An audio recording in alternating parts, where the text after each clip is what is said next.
माथा बहिलल पिया के जेब में सलाही बमिलल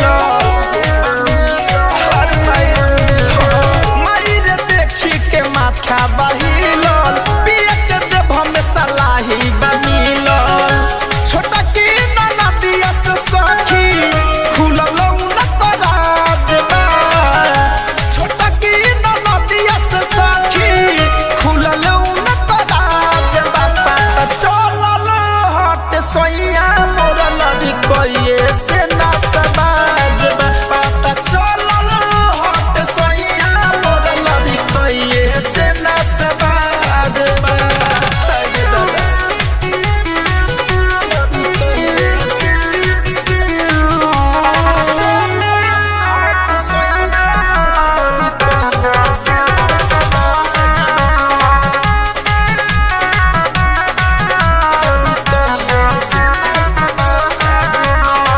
मायर पियावा चोरा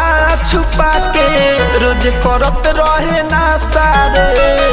एही से सोचत रही उनका देहिया के काहे बिगड़त दासारे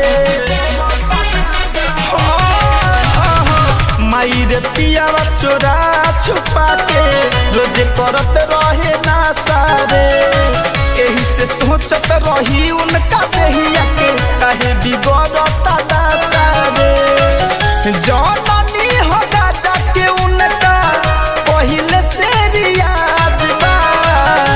जननी होगा जाके उनका पहले से रियाज बा पता चलल हो कि सोइया मोर लड़ी कोये से ना सबाज बा पता चलल हो कि सोइया मोर लड़ी कोये से ना सबाज बा कोये से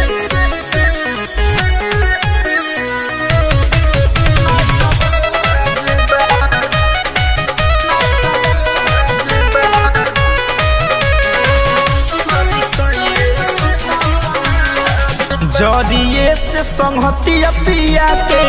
बावे का दो गलत रे सूरज सूर्या धरे कंधनंजे धोइले बना सके लतरे अरे माई जरिए से संहतिया पिया के बावे का दो गलत रे सूरज सूर्या धरे कंधनंजे धोइले बना सके लतरे